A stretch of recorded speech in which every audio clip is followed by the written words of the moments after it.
Hey, don't get stuck with a fake airline ticket for your next trip. How to spot the scams that are surging again. A new way to save. Bill Rewards lets you earn rewards by just paying your rent and by saving big at Walgreens. A decluttered space gives kids a decluttered mind for school. We're going to show you step by step how to get organized. And watch this before you shop on Amazon. How to avoid buying counterfeit goods. And thanks so much for joining us here on Dollars and Cents. I'm your host, Heather Sullivan. We appreciate you being with us. Okay, we saw record numbers of travelers this summer, people taking to the airways to get away despite the higher prices out there. But how sure are you that you're always talking to a real airline?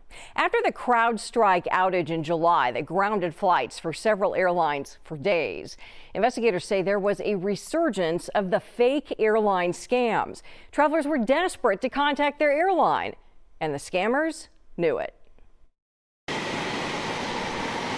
Headed for the airport? Don't get duped. When travelers tweet at airlines for help with flights that are canceled or delayed, the Federal Trade Commission warns scammers continue to pounce with fake airline accounts.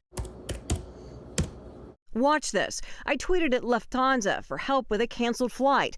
The real airline account responded right away, but so did 8 fakes, asking for my name, flight info, phone number, and WhatsApp number. The red flags? The fake accounts were all just opened this month. People who are trying to get your credentials are using it to generate money. So they're trying to generate whether or not a new credit card, a new loan. They're selling your data online.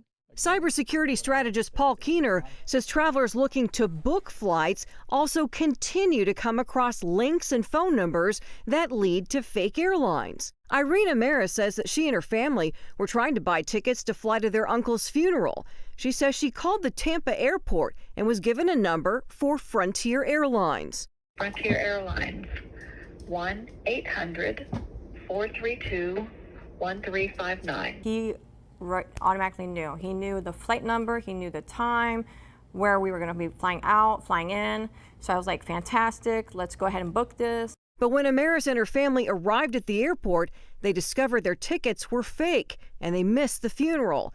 The Tampa airport has now removed that phone number. If you think that you've been compromised by one of these scams, let's say you start getting emails that look suspicious, or there's weird activity in your bank account, immediately call your bank. Don't wait until the next day. Call them right then and there. Yes, right then and there. And airlines say they report these fake accounts to the social media platforms, and the social media platforms take them down. But experts say the scammers just keep making new ones because they're using bots to do it. So whether you are buying a ticket or rebooking a flight, I want you to look for the verification checks on those social media accounts for airlines. That helps you make sure that you're talking to the real airline. You also want to look up the airline's real website or app. Download that onto your phone, find their real phone number on that app, or just go and speak in person to the agent at the gate or the lounge. And if you do get a text or an email that your flight has been canceled, don't respond to that message. Instead, contact the airline directly. All right, well, Costco's annual membership fees are going up. The hike was announced in June. This is the first time that the chain has charged more for its membership since 2017. The change is expected to impact 52 million membership holders across the U.S. and Canada.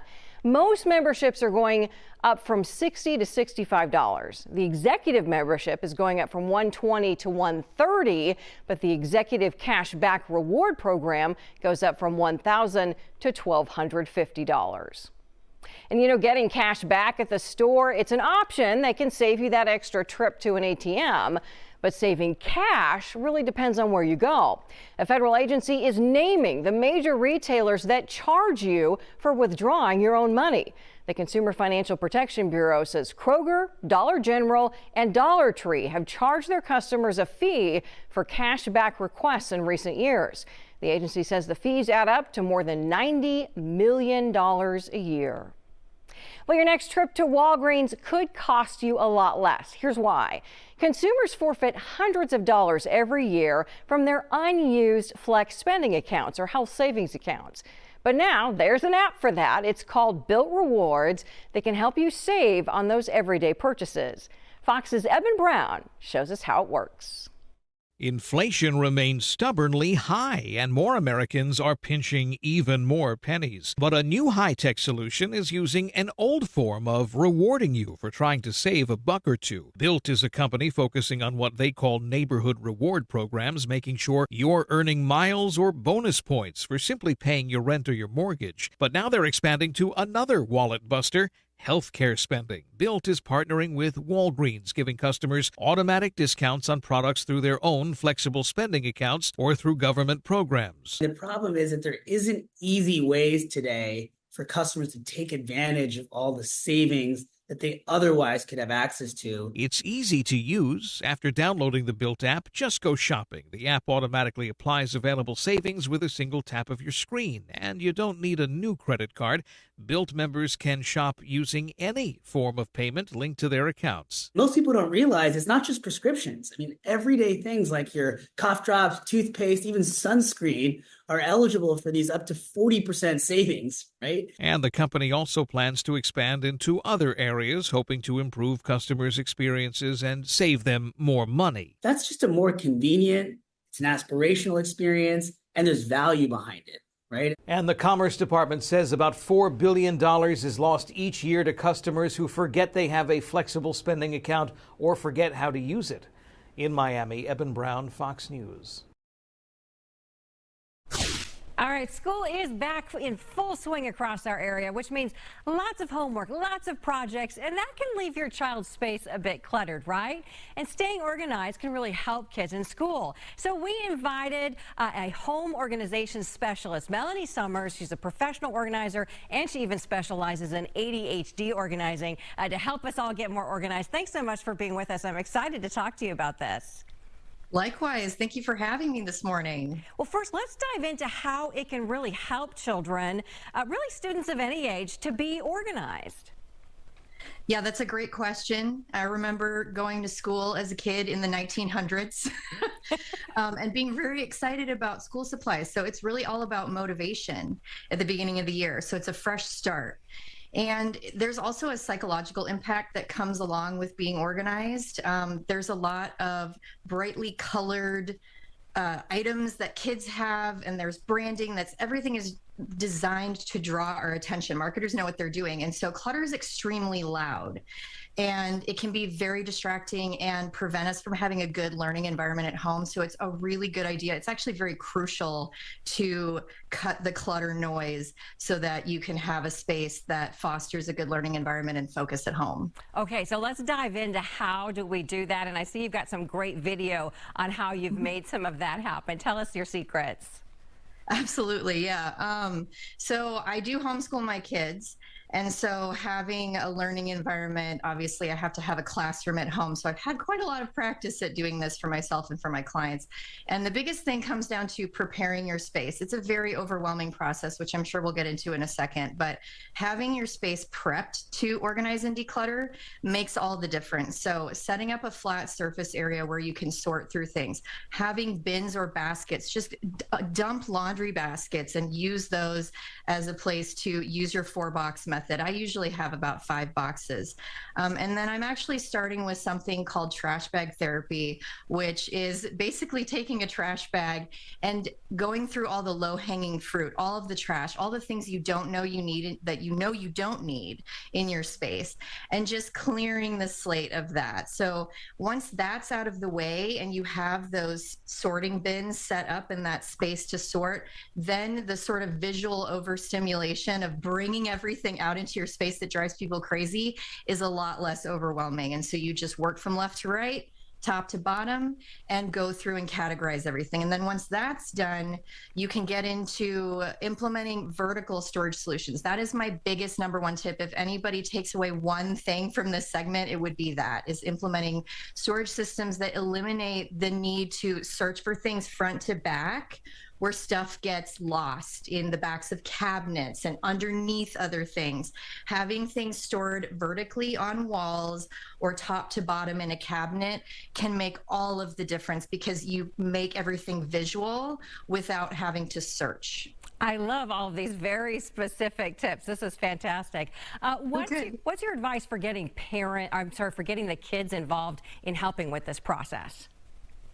I'm so glad that you asked that question because this is definitely one of those things that can make or break the kids' experience with getting organized, and it helps to really start them early. And I've learned this with my kids. I have a 4 and a 6-year-old, and then of course with all of my clients and their children. Involving your kids is so crucial.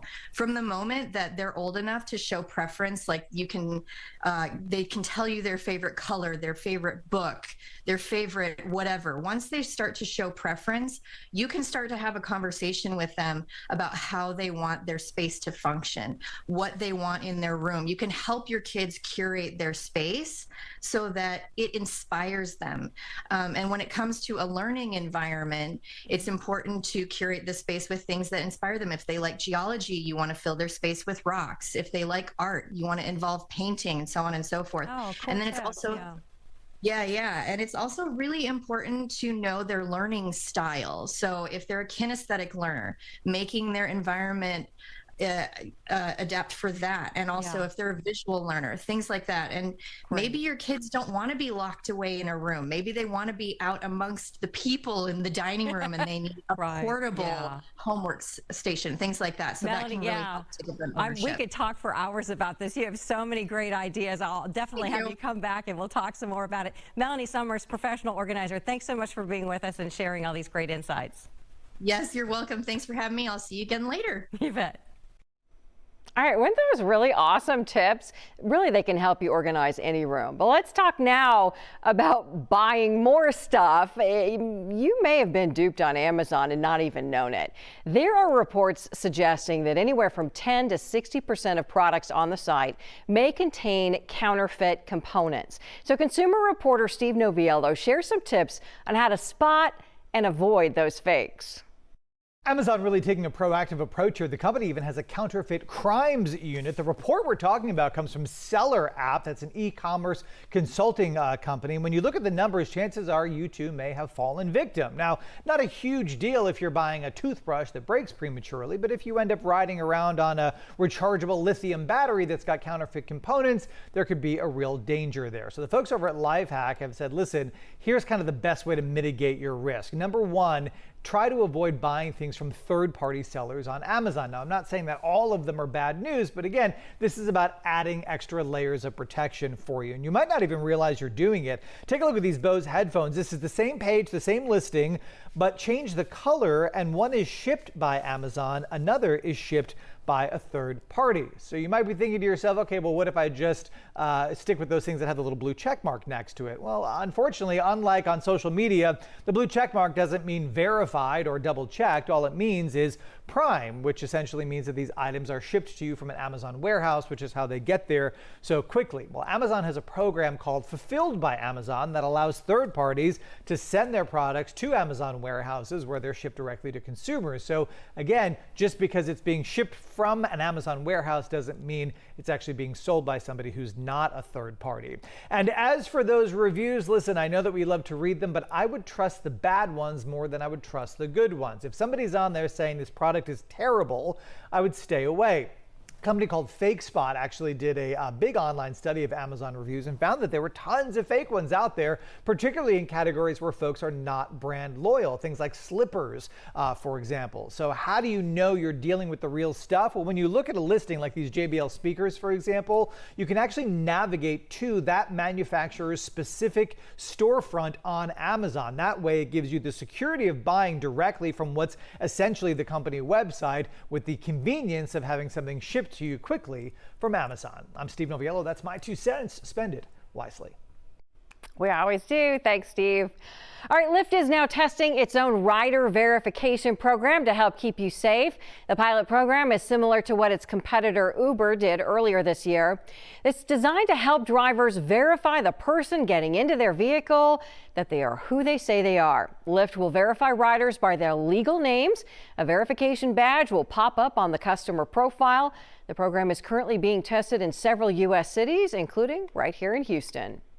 And part of why we saw so many road warriors this holiday weekend is because gas prices are down. They're down in Texas by about 50 cents from this time last year.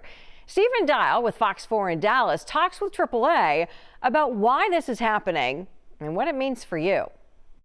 Normally I spend about $60, $70 to fill up my gas tank. I think I'm saving about $10 now. As inflation continues to impact Texans, AAA Texas says drivers will continue to see some relief at the gas pump. $2.95 is the average today. It's down 13 cents on the week, down nearly 50 cents when you compare it to last Labor Day. So certainly lower gas prices could spur some people to go ahead and take that road trip that they were debating. Daniel Armbruster with AAA Texas says the downward trend at the pump could last throughout the fall. When gas prices go up, everything else goes up as well. Costs of food and everything on the market is delivered by those products are delivered by vehicles that use either diesel or gasoline. So when gas prices are higher, everything else is higher as well.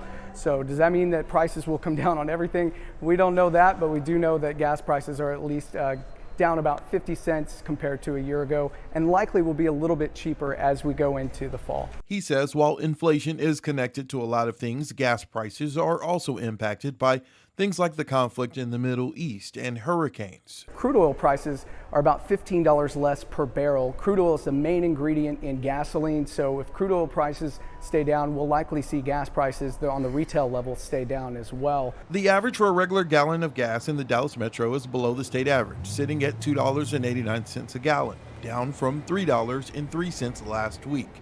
Armbruster says about 90% of those traveling this Labor Day weekend will do it by car. Texas has some of the lowest gas prices in the country. AAA says particularly is due to being close to the oil and gas industry on the coast. Texas also has lower fees and taxes. When I pulled up to the pump, noticing the gas prices was under $3, I was like, it's great to now have some type of economic relief, starting with gas prices. Hopefully it'll dwindle over to food costs. Stephen Dial, Fox 4 News. Yeah, we all hope so. All right, well, does this apply to you? More consumers are waving bye-bye to buying and choosing to rent things instead, and it's for a surprising reason. A Credit Karma survey says nearly 3 in 5 Americans who already rent or lease homes or other goods are choosing a rent-first option. It's not just to save money. A quarter of them are doing it for the flexibility. You don't have to stick with it forever. And 27% like trying things out before buying. 21% say they want to stop all the over-consuming and just buy less stuff. Feels better when you have less stuff. All right, a Virginia father has given his son and new daughter-in-law an incredible wedding gift. He handed them a $1 million winning lottery ticket that's really giving them a new start in life. Josh Rosenthal with Fox 5 in D.C. talked with this very lucky couple.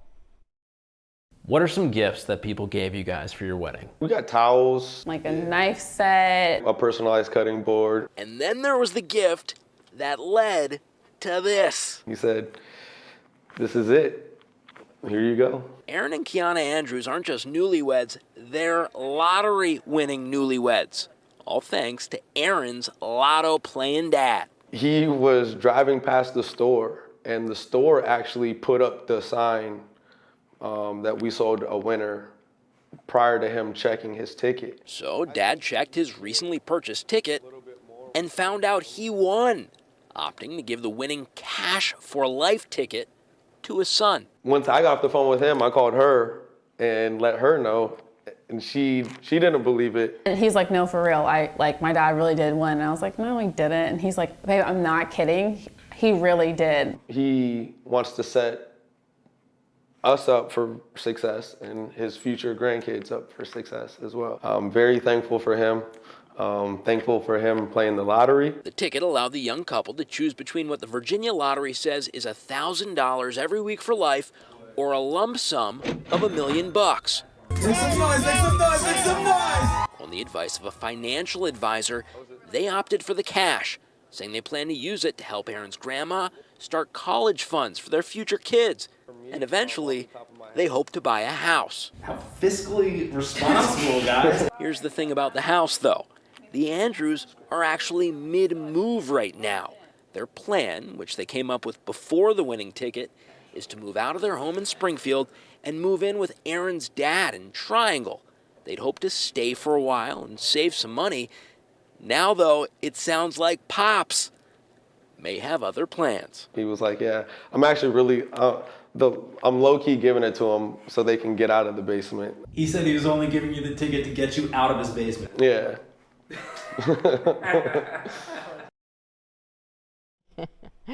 All right, well, 9 people have now died. 57 others have been hospitalized in connection to a listeria outbreak in Boar's Head deli meat. Now, Boar's Head has been a popular brand for years, so what went wrong here? Fox News' Nate Foy takes a look at what led to the outbreak at the plant in Virginia. Newly acquired records show this Boar's Head processing plant in Virginia has been tied to a deadly food poisoning outbreak and repeatedly violated federal regulations, including the presence of mold, insects, liquid dripping from ceilings, and meat and fat residue on walls, floors, and equipment. Victims were sickened with listeria after eating deli meats processed here. A woman who survived her bout in the hospital recounts her symptoms. I just want to say it was hell. I've never been so sick in all my life. U.S. Agriculture Department officials say the plant will remain closed, quote, until the establishment is able to demonstrate it can produce safe product. Boar's Head officials halted production at the plant in late July. Records didn't contain any test results that confirm listeria in the factory, but the bacteria thrives in hard-to-clean cracks and crevices. Pests such as flies can easily spread the bacteria. And once ingested, it can spread to several organs and cause all other kinds of complications. And what can happen is the listeria, the pathogen, can cross from your gut into your blood and causes invasive illness. Boar's Head has recalled more than 7 million pounds of its products. When in doubt, throw it out. So if you have deli meat sitting in your refrigerator or quite frankly in your freezer, and you don't know where it came from, I would recommend being cautious. On its website, Boar's Head writes that all the issues raised by government inspectors were addressed immediately. In New York, Nate Foy, Fox News. All right, and that's our show. Thanks so much for joining us. Drop me a line anytime on Instagram, Facebook, and X. It's all Heather Sullivan, Fox 26. I love getting your notes. And you'll find more ways to save every day on Sullivan Smart Cents on fox26houston.com. And we'll see you next time right here on Dollars and Cents.